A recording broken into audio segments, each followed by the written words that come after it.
आचार्य इस YouTube channel पर मैं धर्मेंद्र आचार्य आप लोगों का स्वागत करता हूं। आइए आज हम लोग प्रथम दिवसीय कार्य योजना पर विचार विमर्श कर रहे हैं। पहले दिन के कार्य योजना को अगर देखें तो इतिहास में हम 1857 की क्रांति पर पढ़ेंगे। दूसरी बात यह कि साइंस में कोशिकाओं के बारे में पढ़ेंगे, सेल के बारे में। करंट में राष्ट्रीय घटना चक्र और इसमें सितंबर और अगस्त के बारे में पढ़ेंगे। उसके बाद भूगोल में भारत का परिचय और पहाड़ के बारे में पढ़ेंगे। उसके बाद पॉलिटी में मौलिक अधिकार, जिसमें अनुच्छेद 12 से लेकर के अनुच्छेद 21 क तक पढ़ेंगे। और इकोनॉमिक्स में जीडीपी, जीएनपी, एनएनपी और एनडीपी पढ़ेंगे। इसके अतिरिक्त बिहार में हम लोग पाषाण युग से लेकर के महाजनपद तक को देखेंगे।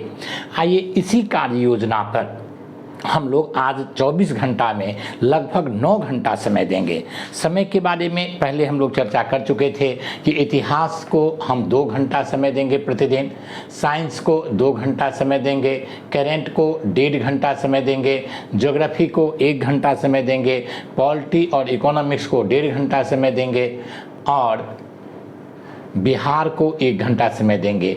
कुल समय 9 घंटा हुआ। इस 9 घंटा को अपने पक्ष में उपयोग करने के लिए अगर देखें तो 2 चीज़ों की आवश्यकता है। पहली चीज यह है कि हमारे पास एक निश्चित कार्य योजना होना चाहिए। देखिए, सफलता के लिए 2 चीज़ों की आवश्यकता होती है। पहला, एक निश्चित कार्य योजना, और दूसरा, उस कार्य योजना को क्रियान्वित करने के लिए प्रबल इच्छा शक्ति। और कार्य योजना आपके सामने में है और प्रबल इच्छा शक्ति जो पिछले वीडियो में 5 महत्वपूर्ण बातें बताई गई थी। पहला संकल्प, दूसरा एकाग्रचित्ता, तीसरा आपकी प्रतिबद्धता, चौथा फोकस और 5वां विश्वास। अगर इन 5 चीज़ों को आप जोड़ दें तो आपकी इच्छा शक्ति प्रबलता के साथ इस कार्य योजना को पूरा करने में लग जाएगा। तो चलिए इसी मोटिवेशन के साथ इन विषयों को थोड़ा मैं खोल देता हूं। 1857 की क्रांति में आपको मुख्य रूप से क्रांति के कारणों में हम देखते हैं राजनीतिक कारण, प्रशासनिक कारण, आर्थिक कारण, सामाजिक एवं सांस्कृतिक कारण और तात्कालिक कारण को देखना है। इन सभी कारणों में 4, 5, 6 तथ्य होंगे। अगर 5 तथ्य ही रखते हैं तो 5 और 5 50 25 या 20 से 30 तथ्य होंगे। उसके बाद फिर इसका प्रचार प्रसार, कैसे इसका फैलाव हो गया उसको देखना है। जैसे मेरठ के बाद दिल्ली के बाद ये आपको कानपुर के बाद लखनऊ, जो क्रम होगा उस क्रम को देखते हुए वहाँ के नेता, जैसे बरेली में कौन नेता थे, आरा में कौन नेता थे, तो इस तरह के जो नेताओं का नाम है वो आप ध्यान में रखेंगे। और दूसरी बात, उसमें से अंग्रेज़ नेताओं का भी कुछ नाम, जैसे ह्यूरोज का नाम, जैसे कैंपबेल का नाम, जैसे हडसन का नाम कुंवर सिंह के संदर्भ में आयर और टेलर का नाम। तो इस तरह से हम देखते हैं, आप उन बातों को ध्यान में रखेंगे। फिर इस विद्रोह के हार के क्या कारण थे, फिर विद्रोह का क्या प्रभाव पड़ा। तो ईस्ट इंडिया कंपनी की सरकार चली गई और क्राउन की सरकार स्थापित हुई और इसके लिए एक अधिनियम लाया गया और अधिनियम 1858 का था। और उस अधिनियम के संदर्भ में वह कहाँ पढ़ा गया, किसने पढ़ा, वहाँ से फरमान जारी किसने किया। दूसरी बात कि उस समय अंग्रेज ब्रिटिश प्रधानमंत्री कौन थे, विपक्ष के नेता कौन थे और वहाँ पर महारानी कौन थी, इन सारी बातों को आपको देखना है। फिर इस क्रांति के बारे में 1857 के विद्रोह के स्वरूप के बारे में भी थोड़ा सा, कि इसके स्वरूप के संदर्भ में डिसरायली ने क्या कहा, एसएन सेन ने क्या कहा, वीर सावरकर ने क्या कहा, और इस तरह से आप देखेंगे होम्स ने क्या कहा, रीले ने क्या कहा। ये सब बातों को आप ध्यान में देख लाएंगे। तो इससे संबंधित 2, 4, 5 पुस्तकें लिखी गई थी, उन पुस्तकों की भी चर्चा आप कर लेंगे। ये हो गया 1857 की क्रांति। उसके बाद आइए कोशिका के बारे में अगर विचार करें, सेल के बारे में विचार करें, तो सबसे पहले सेल की खोज किसने की? सेल जो सिद्धांत है यानी कोशिका सिद्धांत किसने दिया, सेल के जितने कोशिकांग हैं जैसे माइटोकॉन्ड्रिया, जैसे राइबोसोम, जैसे लाइसोसोम, लवक, उसके बाद हम देखते हैं रसधानिया, पादप सेल और जंतु सेल में क्या अंतर है।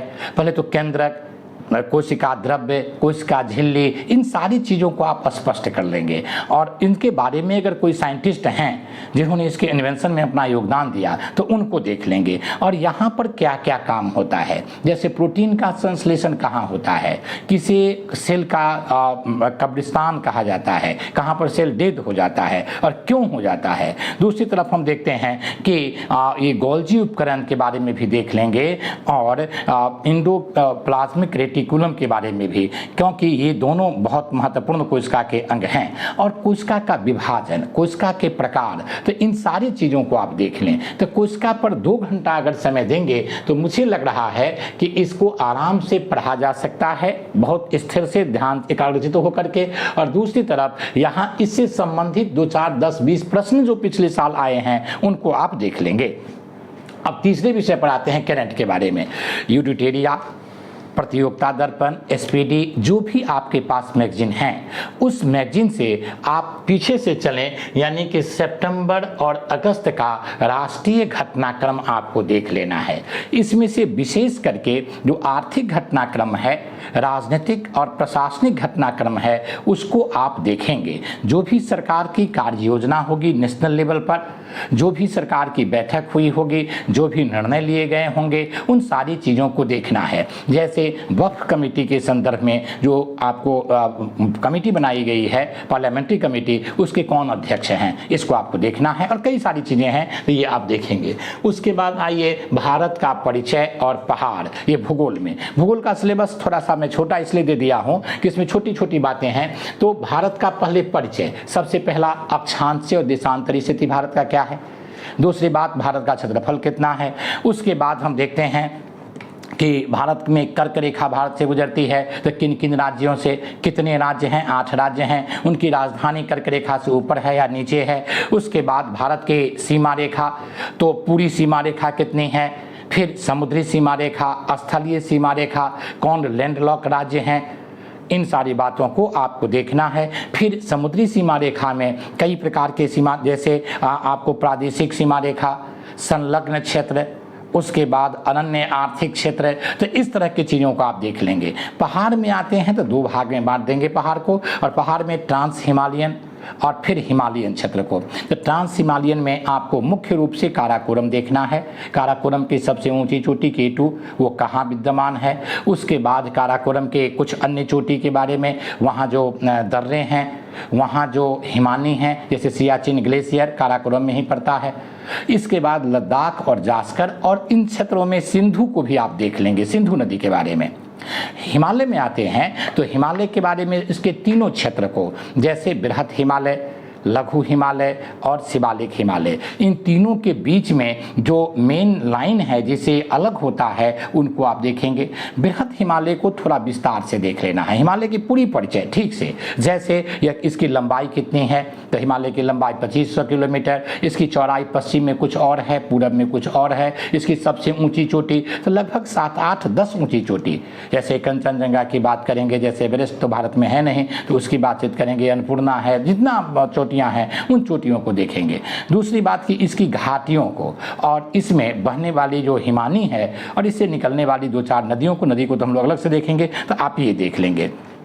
उसके बाद और अगर देखें तो 2-3 बातें और आप पहाड़ में देख सकते हैं कि जैसे आप थोड़ा आगे बढ़ेंगे तो पश्चिमी घाट जो ताप्ती के मुहाने से लेकर के कन्याकुमारी तक है, और पूर्वी घाट, इन दोनों पर्वत श्रृंखला को आप देखेंगे, जिसे सह्याद्री पश्चिमी घाट को कहते हैं। पूर्वी घाट हो गया, पश्चिमी घाट अविच्छिन्न है, इसमें कहीं कोई ये टूटन फूटन नहीं है। 1600 किलोमीटर लंबाई है, एवरेज इसकी लंबाई ऊंचाई जो है 1500 मीटर है। और उसके बाद इधर पूर्वी घाट को भी आप देख लेंगे तो ये दक्षिण का सबसे ऊँची चोटी अनाईमुंडी, नीलगिरी की सबसे ऊँची चोटी डोडा बेटा, तो ये सब सब थोड़ा सा आप पहाड़ को, भारत के पहाड़ों को आप देखने की कोशिश करेंगे और इसमें जो दर्रे हैं उनको भी देखने की कोशिश करेंगे। आइए अब यहाँ से हम आगे बढ़ जाते हैं पॉलिटी पर। पॉलिटी में थोड़ा होमवर्क कम दिया हूँ क्योंकि इसके साथ ज्योग्राफी ये इकोनॉमिक्स लगा हुआ है।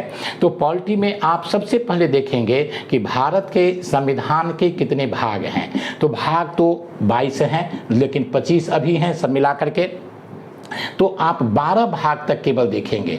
भाग 1 में भारत के नाम, उसके राज्यों की चर्चा है, 2 में नागरिकता की, 3 में मूल अधिकार के, 4 में नीति निर्देशक तत्व, 4 क में हम देखते हैं कि मौलिक कर्तव्य की चर्चा है, 5 में संघ की चर्चा है। इसमें फिर कई अध्याय हैं, उन अध्यायों को देख लेंगे।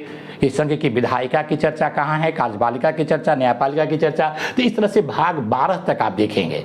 उसके बाद अनुसूचियाँ 12 हैं, उन 12 अनुसूची के विषय क्या हैं वो याद कर लेंगे, वो देख लेंगे। उसके बाद मूल अधिकार में अनुच्छेद 12 से लेकर के 21 तक देखना है। इसमें आप देखेंगे कि कौन कौन संविधान संशोधन से क्या क्या जोड़े गए हैं, ये आपको देखना है। दूसरी चीज़ ये कि अनुच्छेद 21 को भी किस संविधान संशोधन से, उस समय प्रधानमंत्री कौन थे, इसको आपको देखना है। मूल अधिकार में ये भी देख लेंगे कि कुछ मूल अधिकार प्राइवेट के विरुद्ध है, जैसे 15(2), जैसे 17, जैसे 18, जैसे हम देखते हैं कि इस तरह के जो मूल अधिकार हैं जो प्राइवेट के विरुद्ध दिए गए हैं उनको भी आप देखेंगे, जैसे 21 को। तो ये सब मूल अधिकार को आप देखेंगे। कुछ मूल अधिकार ऐसे हैं जो केवल नागरिकों को प्राप्त है, कुछ सभी को प्राप्त है, तो उसका विभाजन देख लेंगे। और दूसरी तरफ हम देखते हैं मूल अधिकार के बाद यहाँ से आगे निकल जाते हैं। हाँ, मूल अधिकार और विधिक अधिकार में क्या अंतर है, मानवाधिकार में क्या अंतर है। तो मूल अधिकार, विधिक अधिकार और मानवाधिकार, इस तीनों को आप स्पष्ट करने की कोशिश करेंगे। इकोनॉमिक्स में जीडीपी, जीएनपी, एनएनपी और एनडीपी, इसके लिए जो वो कॉलम बना हुआ है, जो एक डायग्राम बना हुआ है, जिसको रात के वीडियो में हम रख देंगे कि यहाँ पर जीडीपी होगा, यहाँ पर जीएनपी होगा, इस तरह से वो देख लेंगे तो स्पष्टता हो जाएगी। जो प्रश्न यहाँ से पूछे जाते हैं वो बन जाएंगे। अब आगे हम लोग बढ़ जाते हैं बिहार के बारे में।